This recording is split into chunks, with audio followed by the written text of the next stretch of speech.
Wow. Here we go. Welcome back once again, Real People, Real Life, Wichita, Kansas, America. I remember. We know that part. Obviously, Andy. Okay, Andy, tell us a little bit. Morning show, Voice of Reason, KQAM Radio. There you go. Stephen? Steve Downing, retired Deputy Chief, LAPD, Law Enforcement Action Partners, Executive Board. Right on. Young lady? Oh, and I'm Shana Banda. Yep. I don't know what author, activist, mom, Alive. alive. Stacy? Stacy Swanson Cross. I'm an activist here in Wichita. Yeah? Speak up, Stacy. I'm Stacy Swanson Cross. I'm an activist here in Wichita. Thank you. I'm Kelly Patton. I have 20 years of medical experience, and I got to go over Shana Banda's medical records, and I'm also an activist here in Wichita, Kansas. So, the fact that we're here today is to share the latest of what's been going on. We started this, you and I started this journey a few months back when we went to the Fianl County Courthouse to get the permission, which was crazy in itself, to go in there and give you guys some of the testimony that was given from the different doctors. And Dr. Bob and Dr. Allen were absolutely fantastic.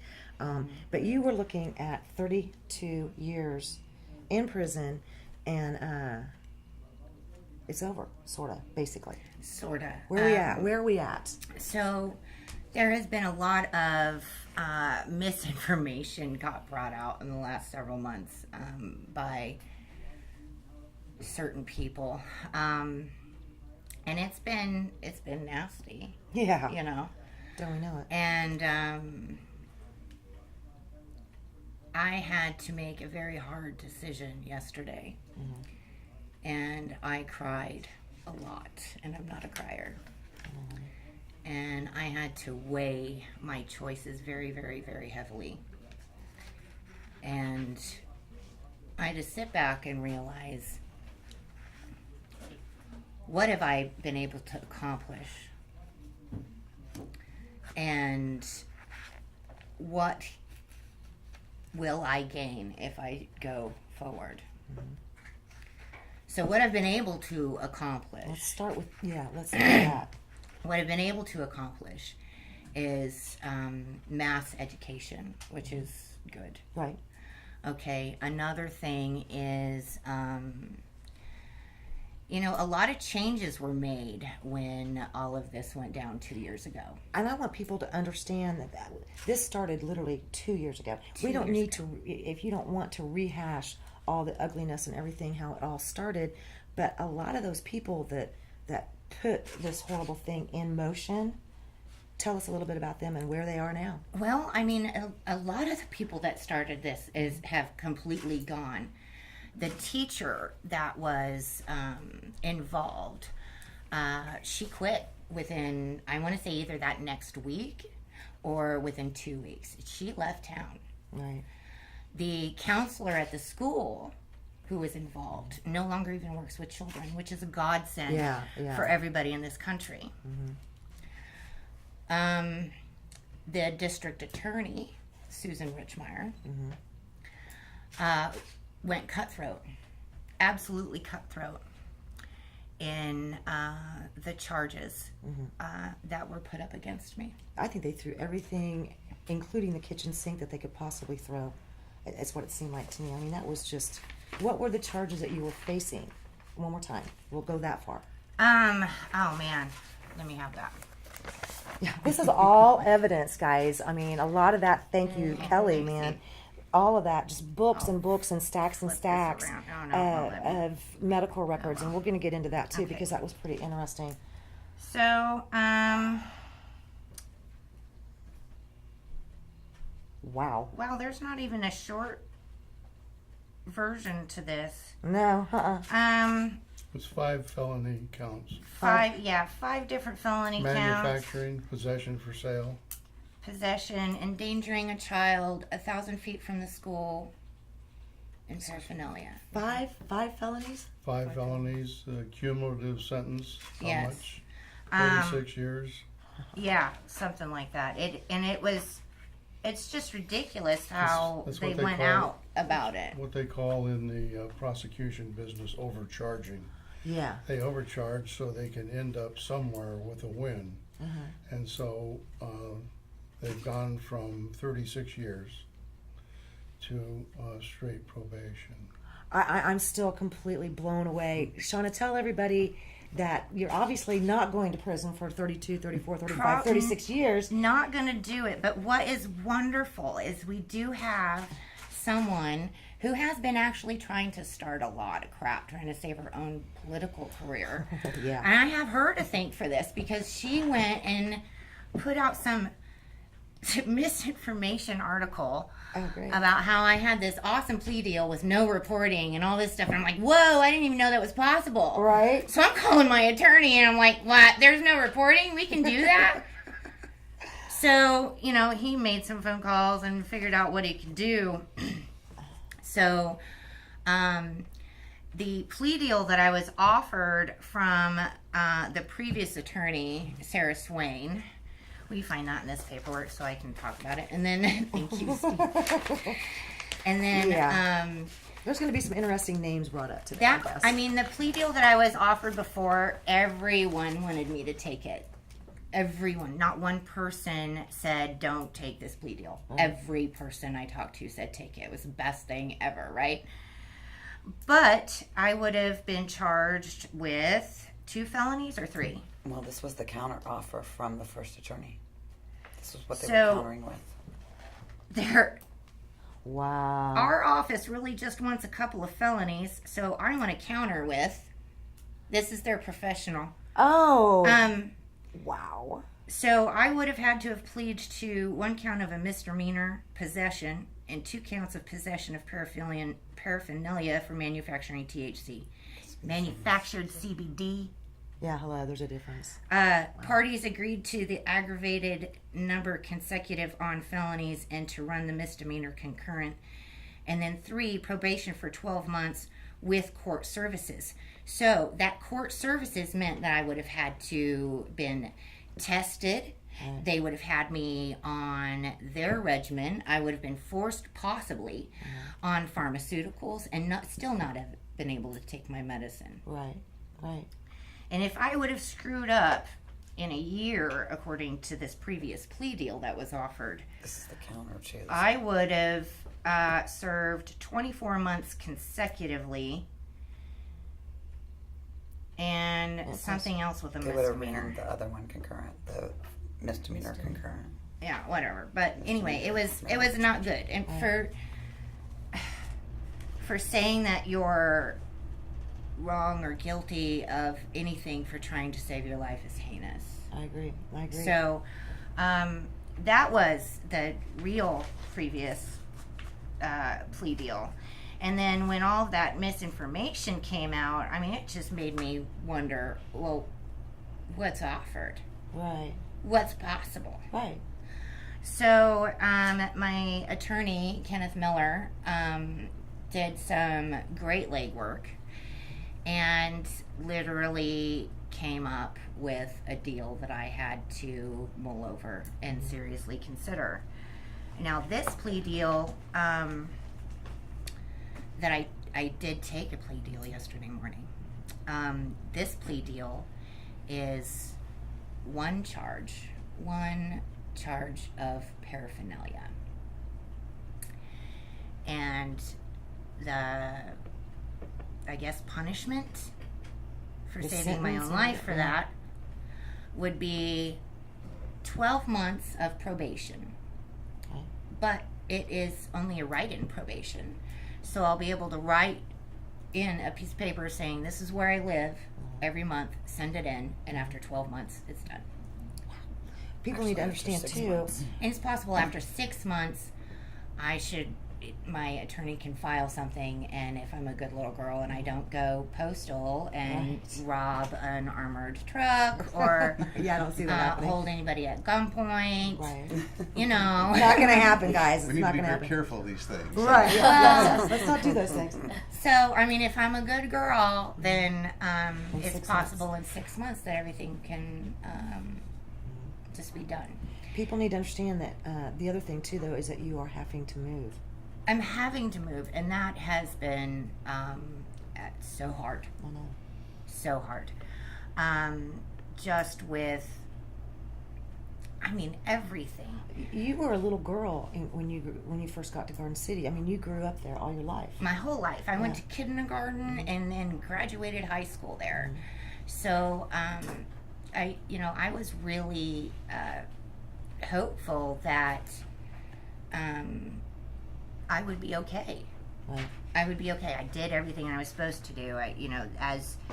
As you go through, I took my book to the sheriff's department, to all media outlets, to all of that, and People need to know that. This is, in case you haven't seen it, and I really would love for everybody to go to Shana's page, and you can purchase this book, Live Free or Die, and I'm telling you, it's an amazing book, without a doubt, and it kind of chronicles, a big part of your life, and it's, here you are now, live free or die. You literally took this book to the police department. You told everybody what you were doing and that this was your medicine without a doubt, and you've been able to show, and doctors have agreed with you, that this medicine regimen that you've chosen to do, okay, is working, correct? absolutely, Okay, right. absolutely. So they knew that this was the medicine that you were taking. They knew, and then all of a sudden they still went ahead and arrested you, and like you called it, just stacked a lot of these charges. And so here we are now, as of today, and there was a plea bargain reached yesterday, and you were telling me earlier that was very difficult and very hard for you to do. Oh, so hard, because Yeah. I planned on taking my case to trial. Right. From the time I tried cannabis in 2002. Right. I have been planning my own defense on this, because that's what you're supposed to do. I mean, if I'm going to break a law, I better do it right. Yeah. Right. So Be prepared. Be prepared, and that's what you're supposed to do as a citizen of this country. If you find an unjust law, you have an obligation to not obey it. Right. And so I fully have always been very patriotic. Oh, I know you have. Absolutely in love with my country, and I fully believed that there was justice in a justice system. And we were talking about justice system. I'm going to switch over let's here do to that. Steve for you're retired from LA Police Department, right? Right. And when we were talking earlier about the criminal. Justice system. Yeah. Oh, yeah. And you had said some pretty hard-hitting but yet obvious things about the justice system. Can you repeat some of that? Well, we call it a justice system, but in fact it's a legal system. Right. And being a legal system, it's designed to work with laws that are created by people. Right. And people have flaws Correct. and biases and prejudices. Correct. And so many of our laws that are made are bad law. Right. What we call malum prohibitum law, what I refer malum prohibitum is like prohibition. When we ban things that have nothing to do with laws that say, don't hurt me, I don't hurt you, don't take my stuff, I won't take your stuff. Right. Those are malum in se laws. They're laws of nature. They're laws that should be your right to enjoy in a free society. But malum prohibitum, prohibition, are morality laws. And so many people come to the legislative process or pressure the legislative process to do certain things, Right. to satisfy their bias and satisfy their prejudice. And in the case of marijuana, here's a plant that's been serving humanity for over 2,000 years Right. and has really never hurt anyone for 2,000 years or killed anyone for 2,000 years. But it's a plant that has helped people for 2,000 years. But along the line, President Nixon saw an advantage. In spite of the findings of the Workers' Commission that said you shouldn't outlaw cannabis. He did it anyway because he saw the people who use cannabis, poor people, people of color, people who had ideas different than him, that he saw as his enemies, as a way to control his enemies. He included marijuana in his Controlled Substances Act and recreated basically with Schedule 1 prohibition that we'd already gone through and experienced and all of that. So it's fed into this system that we call a justice system, but it's a legal system. It's flawed, and as we all know, in the United States today, we are 5% of the world's population, and we incarcerate 25% of the world's prisoners. So we are not really the free society that we like to believe we are. And so once in a while we have to, in order to accomplish change, there has to be a pioneering effort. And in that pioneering effort, martyrs emerge, heroes emerge, and Shana is one of those heroes. I agree, Stephen. I totally agree. Going back to, I'm sure there's going to be people, and we talked about this a minute ago too, that might be, if you go out to dinner tonight, y'all go out and have a dinner and whatever, or go shopping or whatever, I'm sure there's going to be people coming up to you, Shana, going, how could, I got a family member in Sedgwick County Jail, or here's where I'm at. What are you going to tell these people? Get Stacy, get Kelly, and we need Stephen, and we need. You had a team. It was a team effort. It was just people loving humanity enough to get this going and coming together, and everyone donated their time. I know. Their hearts, their sweat, their money to help get this through. A lot of people have come to help on this one, yeah. Yeah, and a lot of good people. A lot of good things really did happen. Like we talked about the school system back in Kansas, the district attorney, that Susan Richmeyer, half of her staff quit. Right. After she charged me. Okay. So half of that staff quit. Teachers are gone. Counselors are gone. Police were retrained in my town. They retrained the police officers, which kudos, because it needed to happen. Right. They replaced the police chief, who absolutely put me in danger. I mean, he went out and gave away my address to the world, to a single mom who lived in absolute crap, and it did invite crazy people to come to my house and just be like, do you want to date? Oh, man. No, thank you. Right, yeah. So, anyway, all of these things were good. These things were good things that happened. And I'm wise enough to see that. Right. Okay? I've pushed this as far as I can go. You were recently in the hospital again. I've been on the brink of death. Right. I don't know how many times in the last 2 years. Right. I'm sicker now than for sure when I started. Oh, I'm sure. So it's taken everything from me physically, emotionally, financially. Oh, yeah. I'm broken.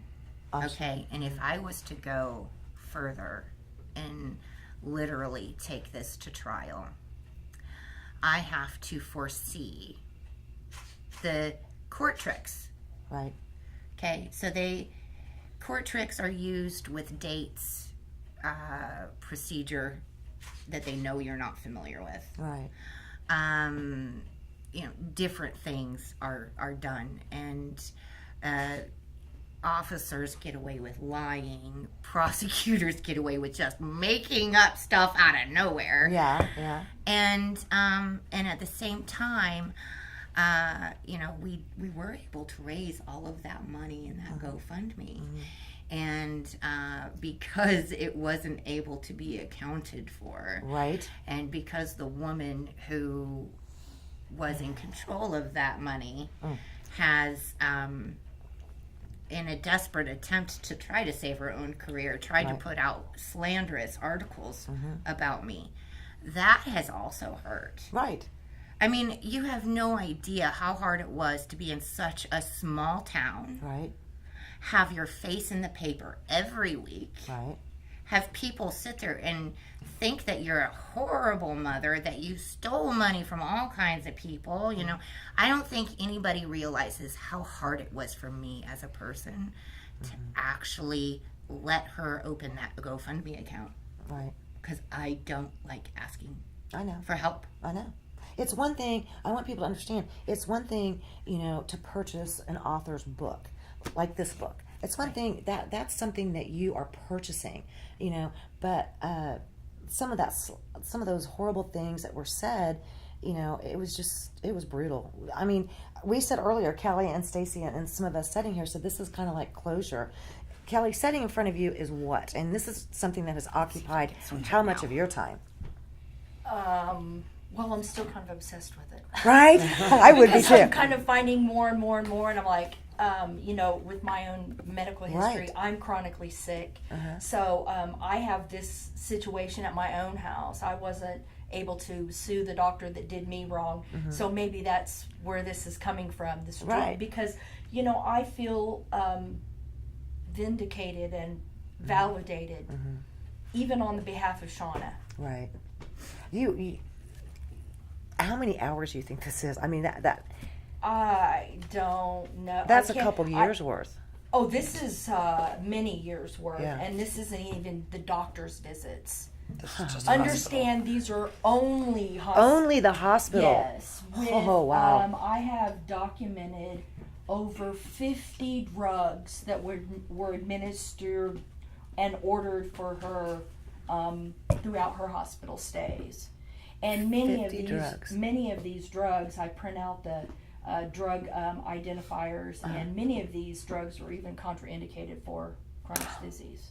Wow. Many of these So drugs they were could putting be her on drugs that could have killed her. responsible. Yes, many of Okay. these drugs could be completely responsible for other problems that she was having on down the line. Yeah. And actually making this condition much worse. Making it worse. Yeah, and Prescriptions can do that. I don't know that people understand that, but it happens. It really does. It's sad. This right here is this is a defense of compulsion right here. If you were forced this, you feel compelled to save your own life, and Right. that's exactly what she did. Yeah. And for that, she's my hero. Yes, ma'am. Oh, without a doubt, without a doubt. Now I know that we need to take just a quick station break, okay? But we're gonna keep going, okay? But just so that you know, it's Real People, Real Life, Wichita, Kansas, America, Fox TV, Kansas, and of course KGPT, and of course Great Plains TV and KQAM News Talk Radio. So we're gonna take a quick break on that camera, but we'll keep the live camera going.